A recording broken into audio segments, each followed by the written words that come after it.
Welcome to this week's edition of the Old Paratrooper podcast. But before we get started, I want to tell you about our new sponsors, Veterans for Veterans. If you served after 1987 and your hearing's taken a knock from your time in the forces, these are the people to speak to. They've helped thousands of veterans like us claim compensation for tinnitus and hearing loss. They're ex-military themselves, so they genuinely get it. It's free to check if you qualify, and the claims are no win, no fee. To get started, click the link in this video or visit veteransforveterans.co.uk. Welcome to this week's edition of the Old Paratrooper podcast.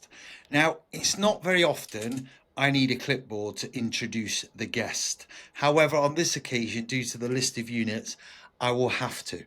So, without further ado, former paratrooper, former South African Defence Force Recce Commando Special Forces, former 22 SAS, former Royal Ulster Constabulary, an author of multiple amazing books, and now turned barrister, Harry Gow. How are we doing, Harry? It's a pleasure to be here, Chris. And again, I know it's been a bit of time arranging this, and again, sorry I've been so late attending your podcast, but I do wanted to support you and the good work you're doing. No, thank you very much. Well, firstly, I want to thank, on behalf of the viewers and followers, as I said to you off air, I announced it yesterday, inundated by comments. Just want to say thank you for your amazing service, and thank you for taking the time to come on and sparing me half an hour, whatever, how much time you've got. Thank you very much. Launch straight into it then, Harry. So what I like to do with everyone that I get on is get a bit of a background about the guests, whereabouts they're from, where they grew up, and what led them down the path they kind of took in life. So, yeah, whereabouts you from and where did you grow up? What was your childhood like, Harry?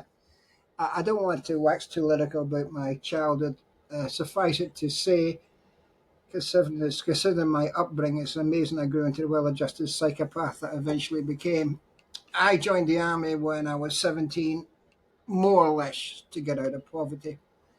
I actually failed the first army medical.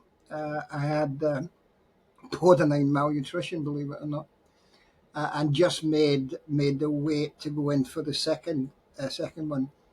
I had an argument with my mother at the time. I can't remember really now what it was, but basically I got kicked out of the house on a Sunday.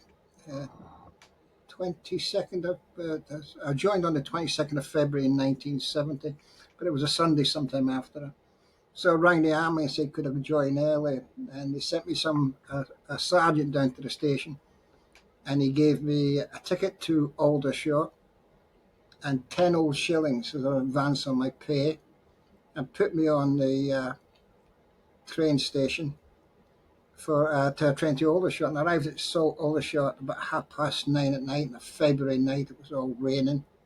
There was a Land Rover there, and I asked the Land Rover if he could go anywhere near Browning Barracks, and he said, yeah, jump in. So he dropped me, and it was all open plan in those days. There was no IRA campaign to speak of. It was just starting at that time. And I walked up to the guard and knocked on the door. You've got to admit, I weighed about 8 stone, wet through to the skin. I had long hair in those days, still had hair. I was wearing a thin wind cheater jacket, if I remember, button-down plaid shirt, pair of trousers that were too short for me, and plastic shoes. And the corporal of the guard came out, huge guy, big red beret, screamed at me, who the devil are you? I said, I heard about you, you're joining early. He said, we put a bed down there, you're the only one here, there's a bed down there in the accommodation block, we put some blankets on it. He said, the NAFI's open to 10:30. You can get yourself a pint. He said, you got some money? I said, yeah. He says, where's your luggage? And I can still remember to this day what I had. I had a plastic bag, and in it were a spare shirt, spare pair of underwear, spare pair of socks, and some shaving gear my first father had left when he left the house, and held it as plastic bag. And I said, that's all I own in the world. And that's how I walked into the army. Wow. So that was, would you say that was a bit of escape from your upbringing then to go in the army? Was it always going to be the Parachute Regiment? Actually, no. Again, I didn't know anything about it. I knew I wanted to go into one of the, if you're going to join someone, join. And I thought stupidly that the Royal Marine Commandos were part of the army. So I went into the army recruiting office, and I said, I want to join the Royal Marine Commandos. I said, you're in the wrong place, that's the Navy. said, we've got commando regiments. He said, we've got the commando gunners, we've got commando this. And I looked up behind him and there was this big picture of a parachute with a guy called. I said, what about that? He said, oh, that's the parachute regiment. You don't want to go in that. I said, oh yeah, I do. I'll go in that. And that's how I joined the parachute regiment. It was really quite thingy. I don't know what the training of the parachute regiment is like these days, but certainly in the 70s it was brutal, to say the least. They used to take us out for runs and bring us back in and make us stand there in front of the gym and scream at the top of our voice, for the right to kill we must suffer, for the right to kill we must suffer. Yeah, but it really did. When you came out of the parachute depot, all you wanted was a rifle, a bayonet, and a hill to charge. They really indoctrinated you into it. They are, and I just want to say this in passing, the parachute regiment in the 70s and 80s was the finest assault infantry, not only in this country, not only in Europe, but probably in the world. You don't have to take my word or any former paratrooper's word for it. I've got a book in my study here written by one of the unfortunate conscripts. It's called The Malvinas. I do recommend reading it because it's always nice to get the enemy's point of view. Yeah. But one of the unfortunate arenas that was in the Falkland Islands. And there's a paragraph in it. And he said, we were scared of Marines and the Gurkhas, but we were terrified of paratroopers. We could not believe men could be so aggressive. And one of my friends who went through selection with Phil, I won't say his full name, he was in the SAS. He watched two paras last attack at Wireless Ridge. And he said, I heard all you paras talk about it. He said, until you see it, Harry, you can't believe it. They split the battalion into two big fire groups. And you could see them going up the hill in the traces. It was like a mincing machine. So they got within 50 metres of the top. And from 3Ks back, we could hear 400 voices shout, fix, bayonets. Then we heard charge, and then we heard the screams of the adjutant. And that attack, obviously, as everybody knows, broke the back of the Argentinian resistance and ended the war within 24 hours.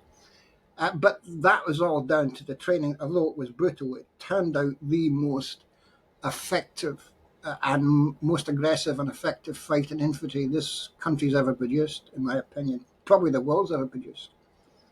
Unfortunately, they are, as I'm going to have to tell you, they are uber aggressive and perhaps not suited to deployment as in security situations in Northern Ireland.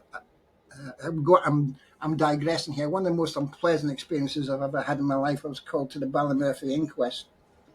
And they just wouldn't accept my version of events. I was in the witness box for 7 hours, them throwing everything in my books at me and one thing and another. But as I say, if you put paratroopers into a situation, somebody fires at them, paratroopers cannot help it, they'll fire back. And they're aggressive, simple as that. If you don't want paratroopers to overreact to being shot at, don't put them in a situation where they do get shot at. It's as simple as that. So that was it. So that was the parachute regiment. I don't know if any of you got any more particular questions on that. But I think the next logical is, why did I go to South Africa? Well, after 7 tours in Northern Ireland, basically being a moving target for the IRA, I wanted to fight in the war. And there was something that one of my sergeants always said to me when I was coming through the depot. He says, I know a dozen guys that can put their arm on a bar and talk soldiering. He says, but when those little bees that are buzzing around and they sting really bad if they hit you, when they're buzzing around, that's when you really know if you're a soldier or not. And the only way you can find that is to go in active service. So I looked around the world and applied to South Africa. And they said, yes, they take me there as a soldier. I left the Parachute Regiment, I think, 21st of May, or very early May 1977. I think I left on the 21st. I flew out the 23rd, landed on the 24th, and by about the 26th, I was on selection for Recce Commando. Wow. Which was we started with a huge amount of blokes because it was a mainly conscript army with hundreds of people in the initial selection. By the time we went on to operations, we were down to, I think, 20 guys out of some 200 or 300 that started. but it was a brilliant selection, absolutely brilliant. And they again, they had several phases of selection. You had the selection proper, mostly in Natal and Zululand, and then we did combat tracking and survival, and small arms in the Capri Strip, which borders Rhodesia. It's in what is now Namibia, but it borders Angola, Botswana, and so on and so forth. And then once we finished that, they blooded us with an operation. They always blooded you straight for the first operation we did was an attack on a camp in I can't remember now. Zambia. I think it was Zambia. Yeah, I think Angola was Zambia. I can't remember now. But we attacked the camp and wiped out 30. Oh no, it was Angola. I think. I can't remember now. Mine's getting blown. But we attacked the camp, and I think in the attack we killed 30, or we didn't lose a single person. But yeah, so they always like to blood you straight after selection. So it was nice to have a good active service. But I signed a 2-year contract with them, and at the end of my contract, I had been promoted to sergeant, and they were wanting me to sign a longer contract. But my heart was set on trying for the SAS, and it was one of the saddest things when they took me off operations, and I had to watch my mates go out on operation, not go in. So I flew back, on a selection of the SAS, and off we went for the SAS. Did they open you back with open arms into the British Army? Oh yeah, there was no problems. Yeah, in fact, there was. I think they were quite keen to get me back. When I arrived back in the UK, I walked into the recruiting sector because I'd sent a letter, and he said, "Oh, this will take you months." And the next thing you know, they said, the guy came to my house and said, "You're back in. They want you." So, and of course, I went straight on selection, passed, and did 2 tours with the SAS, which 3 more tours in Ulster. We had the Falklands. I didn't do much in the Falklands, to be perfectly honest. So we were B Squadron were assigned an operation to attack mainland Argentina, which eventually didn't come off, and then we jumped into the Falklands about 2 or 3 days before the war ended. We did one of the last operational jumps at that time. We jumped straight into the sea off the Falklands. We got a couple of patrols aboard, and then we were going to attack. If the attack of Tupala and Wireless Ridge hadn't caused the Argentinian surrender, we were then going to attack Port Stanley Airport and Caesar. But unfortunately, after Tupala's attack at Wireless Ridge, they just folded like a cheap suit. And just to give you a rough rundown after that, the reason I did my 2 tours in the SAS, and I wanted a career that would take me on up until my 40s. Most SAS guys stay at the SAS, at least when I got in. I think it's changed now. People go into the SAS more as a career choice. They do a 1 tour and then go back to their own years and go up, get rapid promotion when they go back. But when I was in the SS in the 80s, if you got in, you didn't want to leave. You didn't want to go back to being a normal soldier again. But I think it's a bit more different these days. But I wanted most SAS, they stay there and then they go into what's the circuit, which is bodyguard jobs in summertime in UK and overseas training jobs. I didn't fancy that. I just fancy standing outside some rich guy's bedroom where he bonked a hooker. I wanted a career that would take me on, so I applied to the Royal Ulster Stabling. They took me in, and I got highly accommodated for bravery coming through the depot. They hit us with a mortar attack, and I was doing really good. I got my salary exam. I had a quite glittering career, I think, ahead of me in the RUC, and then I was coming back from university. I was doing an entrance level degree course, intending to go on and do a law degree, and I was on a dual carriageway coming round through Carrisfergus. The lights were green to me, and this white car just appeared in front of me, and I went straight through the windscreen of the car. And I swear to this, Chris, the last conscious thing I had felt in my head, the last conscious thought I had in my mind before my head hit the windscreen was, what a stupid way to go. And I woke up in hospital and I couldn't walk properly for nearly 2 years. So when I could hobble or sold my house in Ireland, came back to Hereford initially. The SAS looked after me, got me a flat, and I went part-time. I knew my police career was over, so I went part-time to university, and then as my health improved, I went to full-time to university, got myself a law degree, and off I went. And that's basically it. Well, yeah, That's a as you thumbnail sketch of it. I don't know if you or anybody else has got any questions about it, but that's basically a thumbnail sketch of it. Yeah, well, like I say, looking at it on paper, it is incredible. For you to be dead humble and blasé about it, obviously it's your life. I get that. But to the outside world, it's one hell of a career.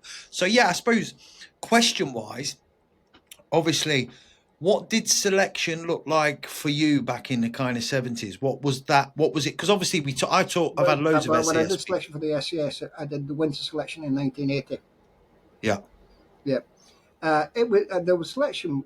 What the selection I think is a well trod path. I think if you read a number of the everybody's now. I actually drove past Penny Farm the other day there, and it's become such a tourist attraction. We used to be a track going up there, and you can now see it's like a road. But when I was on it, there was I did the winter selection. It is. Tailor made for what the SAS want. I mean, all special forces design their selection for the type of man they want to get out. They want to get at the end of it, and the SAS designed their selection and still maintain, I think, the same selection, because at the end of that, you get me. When you're on selection, you're not allowed to have an alarm clock or anything. You're supposed to wake yourself up in the morning, and nobody will give you an early call. You get out of bed and you make the truck, or you don't go on, and then you fail selection. And at the end of the first week, we had what you call the fan dance, where you have to go twice over the fan. You kind of fairly light pack. I think it was 45 pounds, which is fairly light, and you have to go twice off over the penny fan. Half the selection came from one side, and we both crossed over. And it was an appalling day. There was driving sleet and wind, a really high wind. And in the winter, I think you've got 4.5 hours to do it or something like that. And anybody who doesn't make the cut is cut that week. And we got back to Hereford that night and everything on. And we were in the old wooden bashers. They were all wooden Second World War huts, and we were all crowding together now. And suddenly there was a flurry of movement, and the staff started running about, and there was a guy missing, and people were running in trying to find him. And I was just come out the shower. I was going down the town to get pissed. It was Friday night, and I said that they think there's a guy missing, and they're trying to find him. So I went downtown. I was in one of the bars. Funnily enough, it's called the Ulu Bar. It's run by an ex-SAS guy. It's got Ulu means jungle in Malay, and the inside of the bar was done up like a Malayan jungle scene. It was a great little bar. And as I was walking out of it, I bumped into one of the guys, and he said, that guy's still missing in the hills. And I remember walking out into Hereford, and it was driving sleet and snow. And I remember looking up and said, he's up there, and this is dead. Anyway, we all went back. We were pissed. 2 or 3 o'clock in the morning, they got us all out of bed and took us to the SAS briefing room, which is called the Blue Room. And the OC, I said, I don't think anybody had been cut at that time. I think we started with about, it was 89 people, and I think most of us were there. A lot of people, some people had gone home, but most of us were there. I think there was about 60 of us there. And he said, look, there's a guy missing on the hill. The reserve squadron's up there looking for him now. If they don't find him, and we want 20 volunteers of you, volunteers in the army, 20 volunteers of you to go up and help them. The rest of you will be woken up at 8 o'clock tomorrow, get breakfast, and we're going to go up and search for him. And he said, as for the volunteers, Sergeant Major, and they went, 1, 2, 3, 4, 5, 6, right to the back of the wall. And so I went back to bed. We got up, and we took light pack. He said, I'd take a light pack, just a change of clothes. We all got that, and we were on this big line going up the Penny Farm. And as we were going up, we could see him sitting against the trig. As we got near the top, we could see him sitting with his back against the trig point. And we all started to shout to him, and of course he didn't answer. And we all got up and poor sod was dead, like sitting against the trig point, and you could see what had happened. He'd turned down the Come Goody side of Penny Fan, turned with the wind down Come Goody side, and then he's had to come back up, and the Come Goody side is really very, very steep, and he's come up the Gumzuri side against the wind and got back onto the top, realised by that time that everybody left, and instead of just walking off the hill, he sat down to have a rest, and he unzipped his thing, and of course exposure got to him straight away, and you could see when he tried to stand up, he dug his feet into the ground, tried to stand up, but he just fell asleep, and once he fell asleep, that was it, he was dead. So we're all sitting looking at this poor sod, and Lofty Wiseman, Lofty was 6'6", the squadron sergeant major.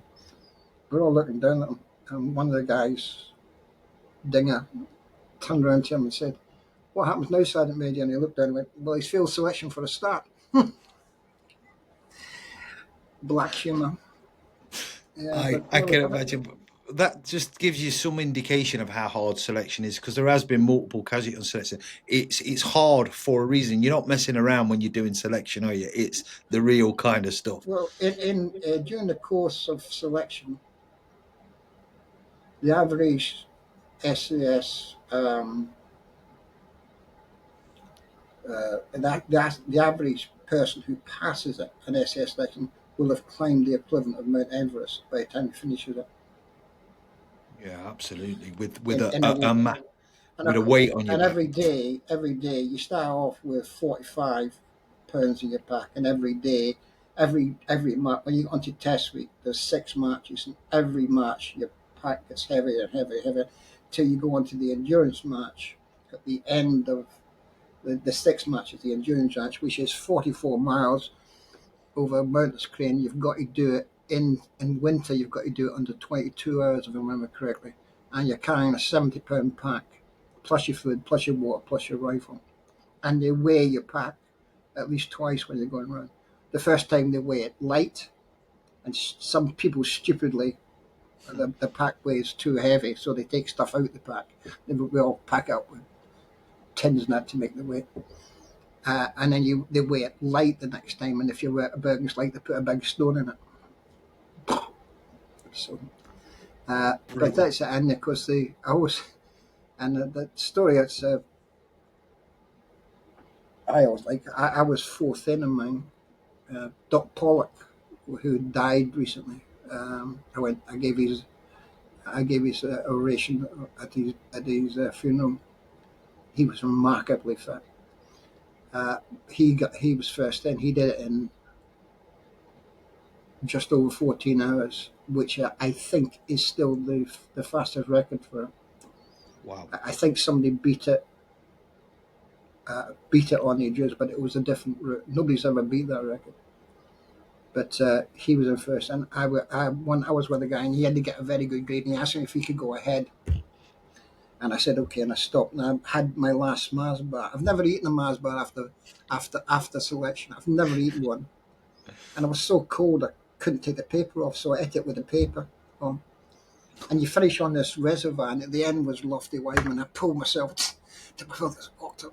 Where's the next checkpoint? I knew it was last. Where's the next checkpoint? Oh, this is finished now. As soon as I went, oh, thank God for that. Got my phone. But yeah, but there we are. And How, because it's very rare that I get to speak to someone that's served with 2 of the world's special forces, if you like. So how did it compare to the South African Special Forces in different ways? And yeah. Well, unfortunately, Recce Commando no longer exists, which is a great shame. On their own ground, in bush warfare, I think Recce Commando had no equal in bush warfare. The South Africans, they were big, they were strong, immensely professional. Perhaps their one failing as a special forces unit was they were over-aggressive, and always had to prove themselves. That for special forces, The SAS takes a more measured approach and a more different approach. They don't want to suffer casualties unless they can actually have it. But the South Africans were willing to suffer casualties. But even we lost quite a lot of guys who, mainly because they were over aggressive, pushing an attack perhaps farther than it should have gone. When the point was sentencing was either not to attack or to pull back. But they were super. But I think on their home ground, on the African bush, I don't think anybody. But overall, the SAS was then and is still now the best special forces unit in the world, taking in everything. I mean, the SAS. Sultan, quiet! My dog. SAS. I think he's shouting to get out. We have to let him out in a second. That's his back. I want to go for a pee. But the SAS does it all. It doesn't just do jungle warfare, although the jungle still is a major part of SAS selection, because they don't do psychological evaluations. But as the South Africans do, they get trained psychiatrists to question you. Used to ask me, "Are you willing to die for South Africa?" I say, "I'm not willing to die for anybody. I want to risk my life for South Africa." But they're but the SAS is the most versatile. They take a whole different left in the SAS, and they're far more adaptable because of the type of person they get through, who are self-reliant, can think for themselves. And I mean, nobody ever actually gives you an order in the SAS, which is great. You don't salute anybody, you don't give anybody, and you're asked to do things, which I always found was fantastic, because it's all self. Because if you don't do it, they just get rid of you. And the SS doesn't want raving psychopaths. What they want is people who can control themselves, and then when it's necessary, but only when it's necessary, can react with absolute mayhem when it has to be done. So that's it. People make a. I've always found dealing with civilians and talking on Pika, civilians always find it fascinating about killing people and so on. I never had any problem killing somebody. I never really had. I never had any. I never. And that's one of the reasons I know there's no such thing as ghosts. Nobody's ever come back to haunt me. I've killed a lot of people, and nobody's ever come back to haunt me. And I may, when I come back from Africa, I had been on operations almost constantly for nearly 18 months by the time I came back. I probably was suffering technically from post-traumatic stress, but that was more to the sadness of the people I've lost or something like that. But I did get occasional outbursts of irrational anger. I think that's just when you come out of combat and you come into a more quieter thing. I think if I'd have kept on going, I wouldn't even have noticed I was suffering from it, because you take your anger out on the enemy. But so I hope that answers in a roundabout way answers your question. It's hard to try and judge or to equate or recommend for the SAS. What I would say is, on their home ground, I would have put them up against anybody in the world on their home ground, in the bush. I mean, their bushcraft tracking and survival course is unbelievable. It's unbelievable. I mean, I only passed it by the skin of my teeth, and that was only because I think the instructor liked me. I couldn't track it. I was trying to follow a track, and I lost it for a bit, and I turned around, and the instructor was looking, showing me the way to go. So, but it's a fun. I mean, they put you in the African bush, and for the first 3 weeks, they don't feed you. If you don't catch anything, you don't eat. They give you a cup of coffee in the morning, a cup of coffee at night. Go out and catch your own food, and certainly you learn how to catch fish, and you learn how to trap game. Otherwise, you don't eat. We had a couple of windfalls. So Devil de Beer, who was the leader, he told us there are lions in the air. You don't go near a lion when it's got a kill; it will kill you. Okay, I know you got rifles, but these rifles are not designed to stop a lion. If you go near a lion with a kill, it'll kill you. Anyway, a couple of the guys were walking along, and they actually accidentally, the first time, accidentally bumped into a lion that had made a kill, and the lion just fucked off and left the kill. So they brought it back, and they told Devil, you know, and the Devil said, "Well, you're very lucky. Well, we'll eat it." So we had a big meal that night. So everybody got a bit of this kudu. But then, as we were starving, they decided to do it again. And this time they watched the lion, and then they came out, hey! And the lion went, and they brought it back again. But unfortunately, from that time, we had Bushman trackers with them, and the Bushman's trackers just saw them doing it, and Devil took it off and said, "No, you didn't. I know what you did. You're not getting it. And if you do it again, I'll throw you off the course." But that was it. So yeah, there is a big incentive there if you're hunting your own food, which is different. But I've worked with South Africans myself in the close protection industry, and you know, I do find they all seem to be huge as well. Massive. I don't know, something out there. They must be feeding on that. They tend to grow them big. I was one of the smallest guys in the unit. But the thing about South Africa, I mean, I was one of the happiest places I was ever in South Africa, because all they wanted, once they realised I could do my job, and I could actually, because I had some previous, there were actually things I could teach them, and they were more than willing to listen and take any expertise off it. And they were South Africa was trying to develop for their SAS what was now in the SAS we would call the anti-terrorist team in the SS. They were trying to do it, and I gave them some, in my limited knowledge of it at that time, some pointers on that from Northern Ireland.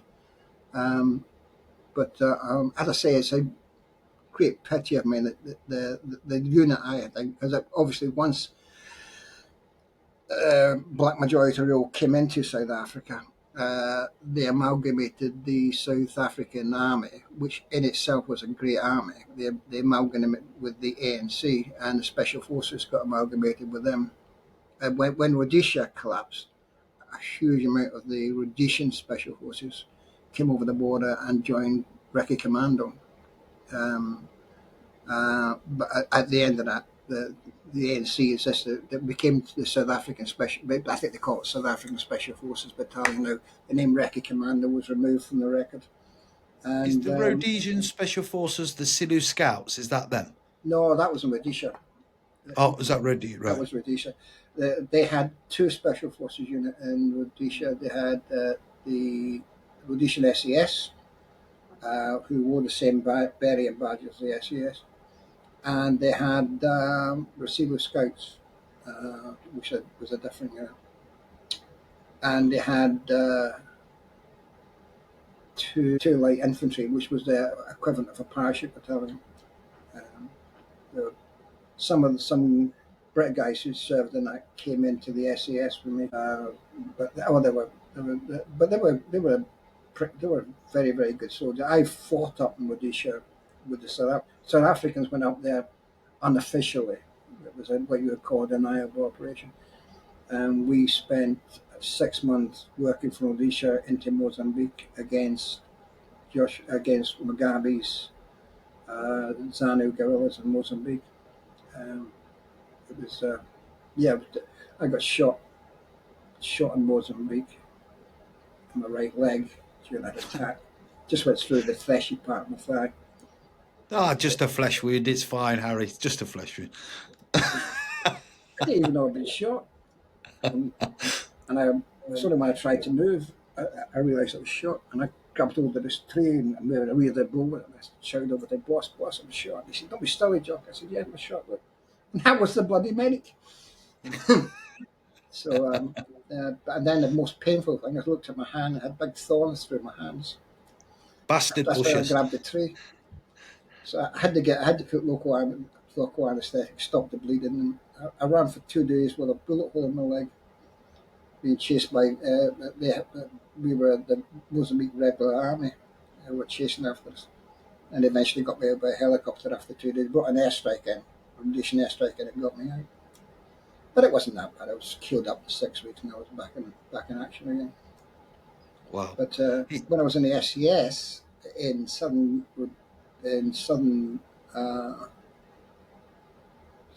Sudan, we were doing a training exercise, and I got hit by shrapnel on my shin. That split my shin like a cricket bat, took 4 inches of my tendon away.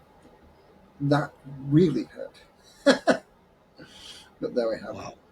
Wow. But That is so, like, you know, obviously your foundation is the Parachute Regiment. Would you say that that initial 17 joining the Parachute Regiment is the basis for what carried you through the rest of your military career? yeah, I don't know.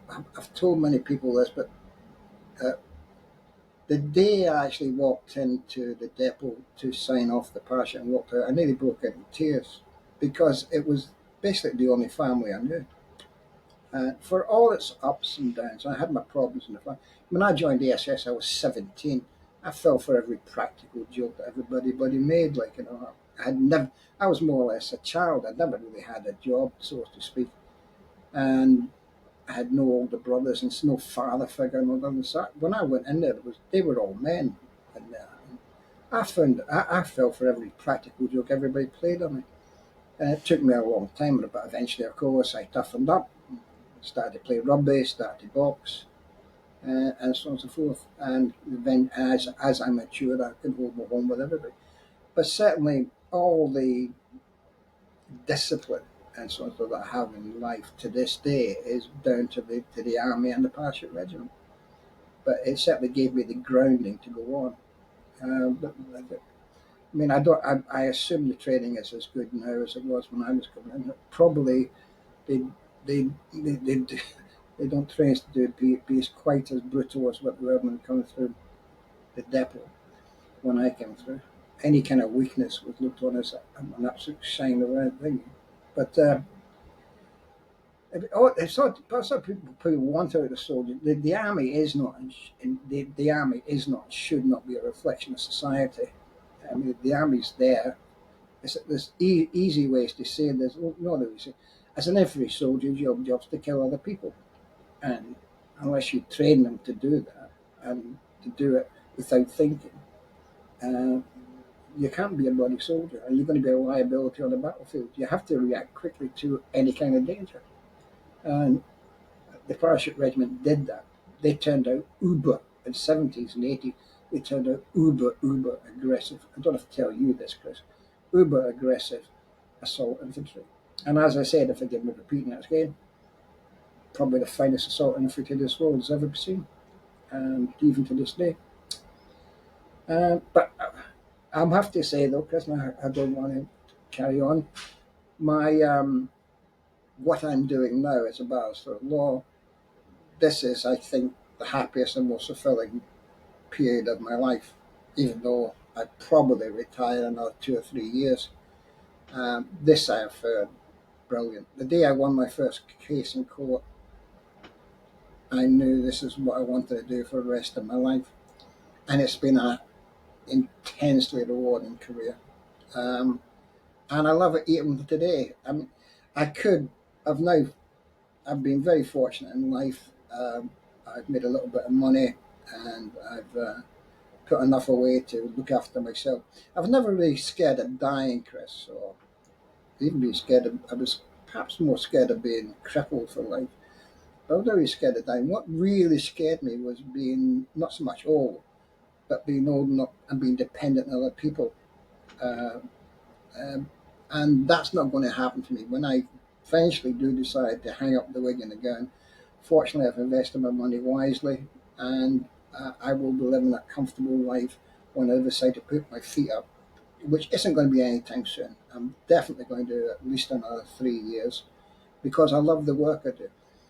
The work I do now is I take actions against the police. People may think that's funny, but one thing I've learned through all my career, both in the army and the police, is that people who are victims of the state, they need someone like me who's not in it just for the money, who can actually represent them in court, who wants to, because standing up to the state is a big thing.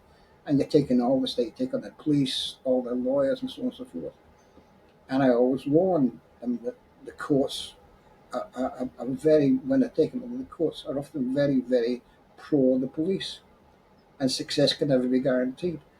Uh, and they need someone to fight their cause as hard as I can, and I do.